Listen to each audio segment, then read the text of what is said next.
Senhoras e senhores, por mais que eu não seja adepto, uma das maneiras mais tradicionais de se analisar jogadores de futebol é dando notas, como se fosse uma prova escolar. Vocês sabem que eu nunca fui muito adepto. No antigo programa eu falava abertamente que era meu trabalho, então eu dava notas, mas não era muito a minha ideia, o meu objetivo. E na live do trio a gente até tem o quadro de notas, mas a gente desistiu de dar notas com, sei lá, 2 lives pós-jogo, tá ligado? E até hoje a gente faz basicamente análises. Nos meus vídeos pós-jogo mesmo eu nunca dei nota. Não é algo que eu goste. Porém, contudo, todavia, é uma tradição da mídia esportiva tradicional, e a gente sabe que por mais que o YouTube e outras mídias alternativas venham crescendo, a maior parte da torcida ainda se influencia muito pelo que a mídia tradicional diz, escreve, comenta, analisa. Dentre essas maneiras tradicionais de se analisar o futebol, por exemplo, as notas, a mais tradicional, a que alcança mais gente no Brasil, é a Globo. Por consequência, o GE, que tem, claro, a cobertura específica. As notas do GE são inclusive abertas, né? Um jornalista que cobriu o jogo dá uma nota e tem a média de notas do torcedor, que publicamente pode ir lá dar sua avaliação. Então a gente sabe que muitos comentários que chegam no Ouvinte Santos, em qualquer outro canal que cubra o Santos, são muito baseados, nas redes sociais do Santos principalmente, são comentários baseados pelo que o GE e outros lugares falam. Por isso, neste vídeo eu vou fazer um react da análise final do GE sobre os jogadores do Santos no Campeonato Paulista. Eu, a Gabi e o Edu fizemos na live do trio de terça e quarta, salvo engano, as análises de todos os jogadores que atuaram pelo Santos, mas eu achei interessante a gente ver se o nosso pensamento, bom, no caso o meu aqui e o de vocês que estão comentando, batem com o que o GE falou. O GE tem uma tradição, uma linha editorial mais neutra, não é de pegar pesado, nem elogiar demais nenhum jogador, dirigente, técnico, enfim. É uma linha editorial mais neutra, sempre foi assim, isso não é uma crítica, é uma constatação. Então eu fiquei curioso para saber o que o GE falou e aprovou colocar no ar quando saiu a matéria na última... não foi hoje mesmo, quinta-feira, uma matéria chamada Em Baixa ou em Alta? Veja quem mudou o status de Santos após primeira parte do ano. Então, neste momento, eu vou colocar na telinha, basicamente, essa matéria e a gente vai fazer o react dos comentários. Peixe encerra a participação no Campeonato Paulista com jogadores bem cotados e outros perdendo espaço. Será que essa matéria, que chega a muito mais gente que nossos vídeos, e nossos, eu digo, de toda a comunidade santista no YouTube, vai influenciar o torcedor do jeito que a gente pensa? Não que tenha essa obrigação, pelo amor de Deus, eu quero fazer essa comparação. Na verdade, até para entender algumas críticas e alguns elogios, quando a gente vê aí nas redes sociais, da onde está vindo essa ideia? Pode ser daqui, vamos dar uma olhada.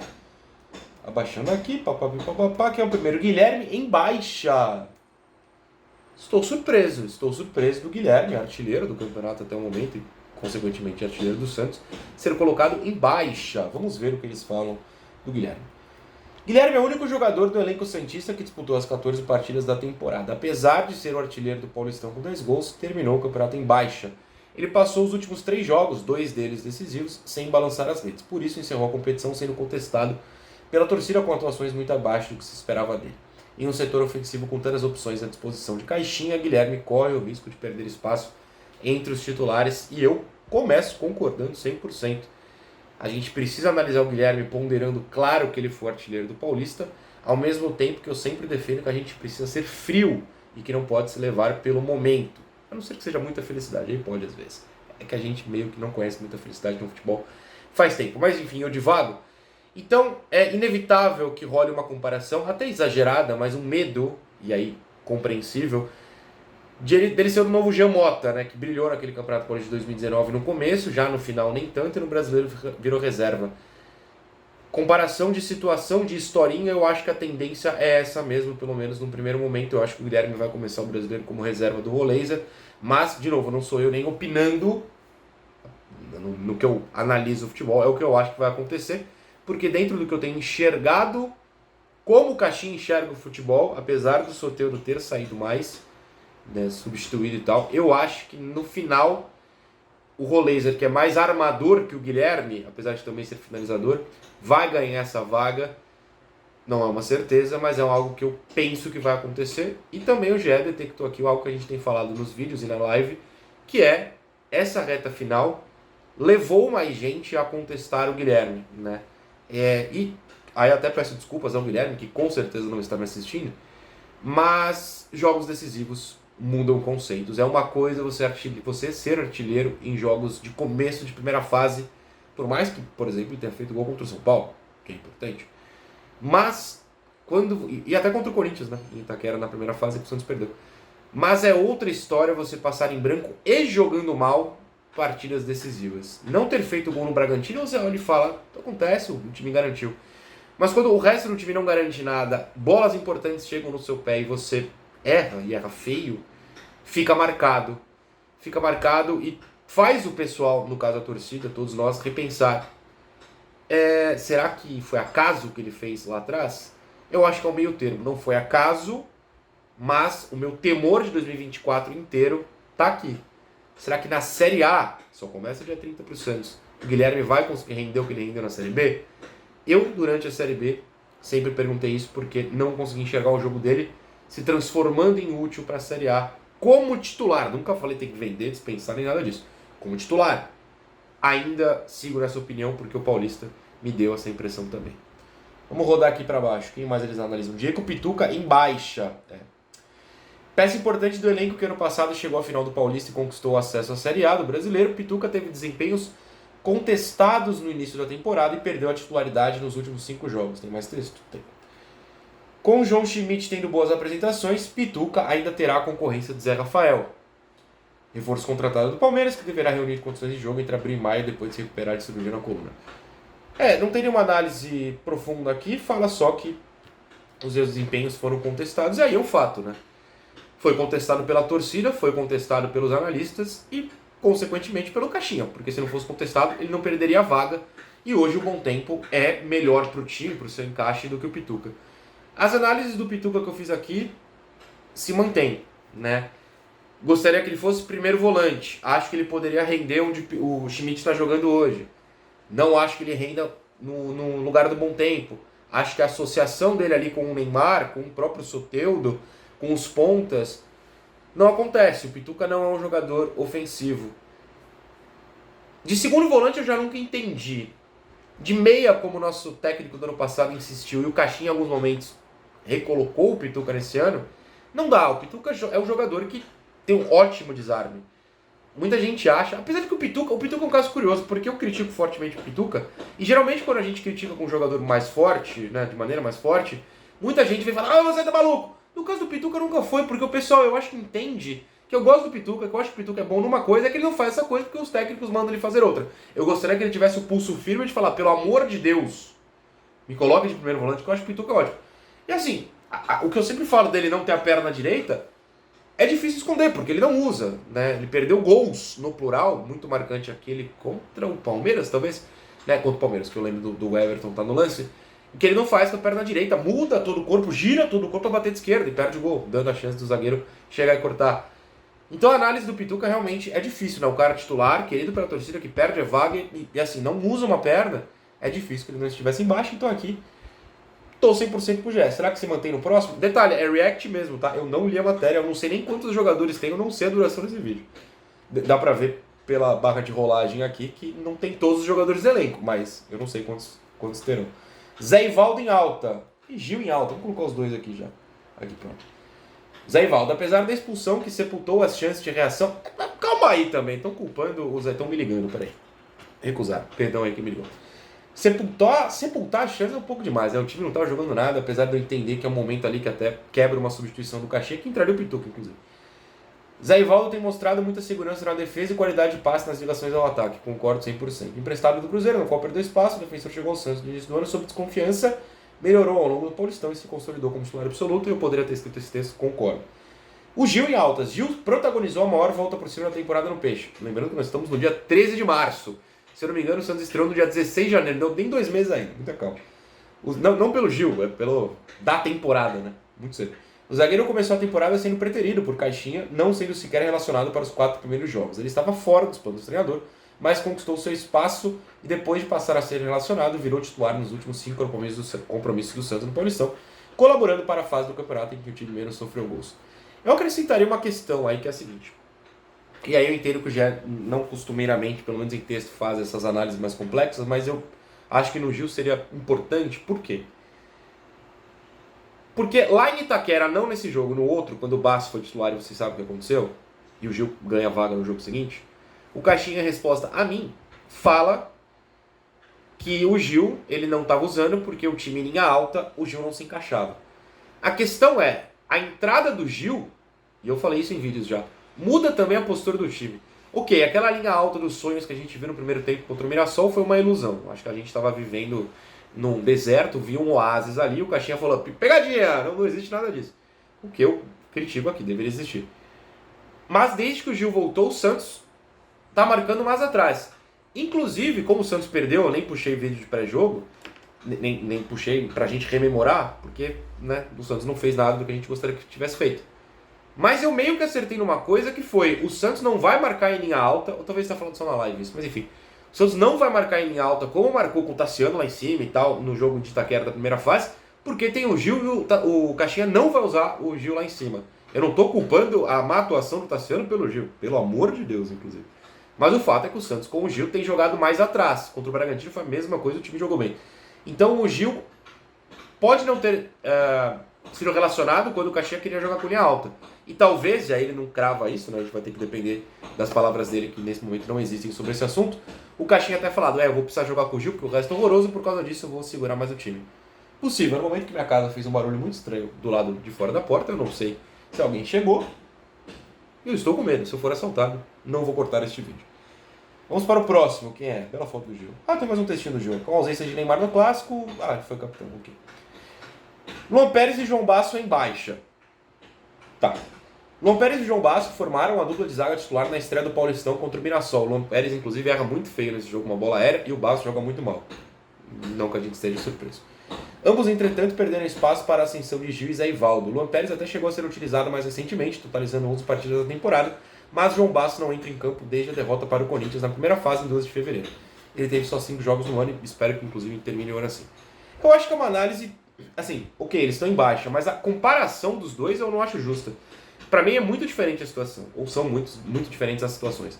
O Basso é simplesmente, não, só não pode, ele falha em gols importantes, não tem senso de posicionamento, não tem velocidade, não tem força física, não é um zagueiro para jogar num time grande. Ponto. Desculpa, Basso, deve ser muito legal.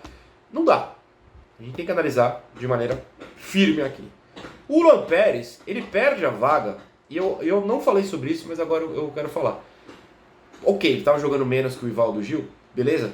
Mas ele perde a vaga também porque, na leitura do Caixinha, me parece, o Luan Pérez só joga do lado esquerdo. Ok, a vida inteira jogou do lado esquerdo.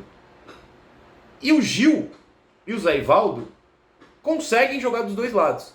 E eu acho que você, tendo o Zé Ivaldo bem e o Gil jogando mais que o Basso, você consegue ter um zagueiro de qualidade do lado de fora, no banco. Então eu acho que o Zé Ivaldo e o Gil, além de estarem jogando melhor que o Luan Pérez, eles conseguem fazer os dois lados. Então o Luan Pérez se torna um bom reserva, que pode jogar. O João Basso não pode jogar, não é um bom reserva. Eu acho que tem essa diferença aí. Luizão em baixa. Temos a primeira discordância, pelo menos no título. Vamos ver a análise. Um dos 11 reforços, pausa. Uma das 11 contratações. Reforço é diferente de contratação. Um dia, quando eu for chefe de todas as redações jornalísticas do mundo, um dia que jamais vai chegar porque eu não quero esse emprego, e ele não existe, eu vou falar, tá proibido usar reforço. É contratação. Ah, tá bom. Um dos 11 reforços do Santos para a temporada, o zagueiro Luizão, o Lucas só jogou 3 partidas, sendo que apenas uma delas como titular. Não joga desde 16 de fevereiro, como se fosse muito tempo, né? Hoje é dia 13 de março.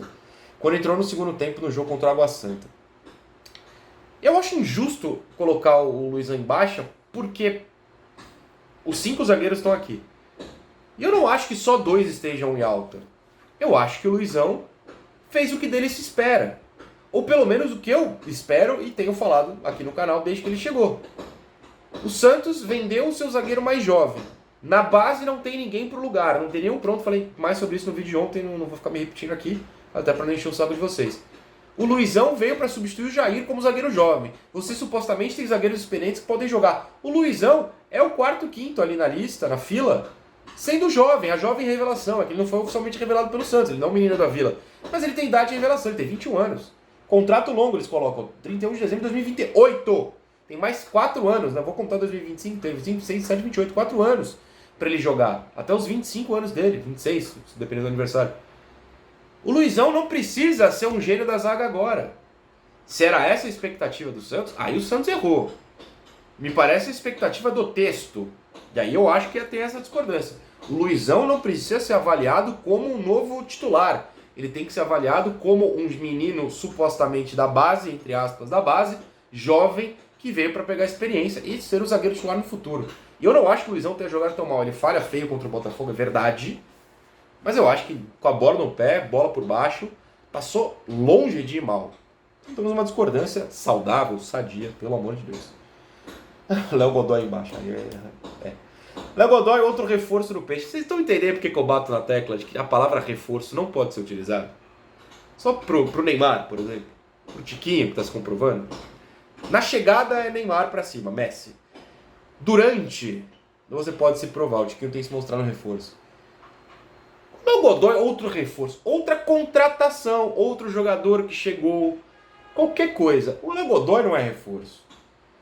Perdeu espaço depois do revés pro Corinthians na primeira fase. Curiosamente, ele voltou só a jogar quando? Contra o Corinthians. Ah, caixinha. O lateral direito teve atuações muito contestadas e deu lugar a JP Sherman nos últimos 5 jogos. Não sei se tem mais tempo. Na semifinal contra o Corinthians, ele entrou nos minutos finais. No segundo tempo, protagonizou um lance bizarro ao não conseguir cruzar uma bola na área. Até agora eu não sei o que ele tentou naquele lance. Eu acho que a neutralidade do GE vem muito nessa matéria, né? Eles são muito tranquilos. É que o Léo Godoy não foi contestado. Aqui você pode trazer dados, números, estatísticas. Você pode trazer lances. Não é o objetivo do texto, não tem lance de ninguém, mas... O Léo Godoy, tudo que ele tentou foi ruim. Né? Não é que ele está em baixa. Não, ou se bem que usar lance bizarro aqui foi bem forte pro padrão GE. Me surpreendeu. O Léo Godoy simplesmente não dá e aparentemente, se a gente está lendo a matéria de ontem no site lá no UOL, o Santos entendeu que só não dá mesmo. Gabriel Bom Tempo em alta, perfeito. Menino da Vila, Gabriel Bom Tempo começou a temporada jogando a Copinha e conquistou espaço entre os titulares do time profissional. Inclusive na eliminação, verdade. Pra mim, eu já coloquei aqui no canal, o grande acerto do Caixinha é encaixar o Bom Tempo nesse time. O Meia teve oportunidade no início do Paulistão, chegando a dar uma assistência e marcar gol no São Paulo, mas se firmou mesmo nas últimas partidas. Ele tem sido bem utilizado por Caixinha, mas sendo sempre uma das primeiras opções de substituição do treinador. Ele não jogou nenhuma partida por completo no Paulistão. Texto interessante, né? Aliás, trecho interessante. Importante, né? Colocar na cabeça do torcedor que por que o Bom Tempo é sempre um dos substituídos. Ele não tem partida ruim. Pode não ser um gênio. Não tem partida ruim. Por que cai na dele em vez de qualquer outro jogador do meio campo? Gostei dessa parte do texto. Não que eu seja, né? O ombudsman, mas já que estamos reagindo, vamos lá. Luca Meirelles. Não, peraí. Primeiro, o susto foi de ver o Lucas sendo analisado aqui. Quando é um dos caras que menos jogou. E em baixa, um dia depois ele meter gol no Sub-20, vamos ver. Tratado como uma das joias das categorias de base do Santos, Luca Meirelles, acho que esse é o fim da matéria. Então vamos lá. Luca Meirelles perdeu espaço após a chegada de reforços para o setor ofensivo. Normal, ele tem 18 anos. Promovido aos profissionais no fim do ano passado, o atacante não esteve entre os relacionados para os 2 últimos jogos. Ele chegou a ser utilizado nas primeiras partidas. Chegou a ser titular também em 3, mas perdeu prestígio com Caixinha. Discordo. Ele foi utilizado na estreia do Brasileiro Sub-20 e fez um gol. Cara, não. Aí eu vou, até essa parte me chateia um pouco, porque você podia colocar, deixa eu pensar aqui, Schmidt em baixa, o Rincon em baixa, eu até discordo dos dois, mas você pode alegar que o Schmidt terminou mal, começou muito mal, o meio foi bom, e o Rincon virou reserva. Você pode falar até do Miguel, que esse tá em baixa mesmo. Você pode falar de jogadores mais velhos. Você pode, os caras que saíram é complicado, né? Do Braga, do Rainer, enfim, é mais complicado. Você poderia até falar do Soteldo. Você pode falar do João Paulo, que não que esteja em baixa, mas pô, não ganhou a vaga do Brasão. Usar o Luca aqui colabora para que muito torcedor que não assiste a base ache que o Luca é ruim. O Luca não é ruim, o Luca é ótimo. Só que o titular hoje é o Tiquinho, que tá metendo gol e jogando bem, apesar de não ter feito uma grande partida contra o Corinthians, mas mesmo assim meteu um gol. E o David, que é mais velho que o Luca, E ainda mesmo sendo mais velho, não tem 20 anos. E na filinha, que eu sempre falava, do Caio Jorge, Marcos Leonardo, o Roberto antes, enfim, ia chegar uma hora do David e o Luca. O Luca é reserva de um cara dos melhores do Brasil nas 2 últimas temporadas, pelo menos na antepenúltima, né? Aliás, na penúltima e na última não, mas ok. Mas campeão das coisas com o Botafogo. E o David, lá em baixa. Ele é um menino que não deveria, pela idade, nem ter subido. Ele deveria pela qualidade, tá tudo bem. Que vai continuar treinando profissional e que o Sub-20 precisou de um centroavante porque o brasileiro é importante, falou, bota o Luca lá. Detalhe, é a primeira partida da vida do Luca no Sub-20 com a idade de Sub-20. Ele já tinha jogado no passado, mas ele ainda era Sub-17, campeão paulista. Em baixa, não.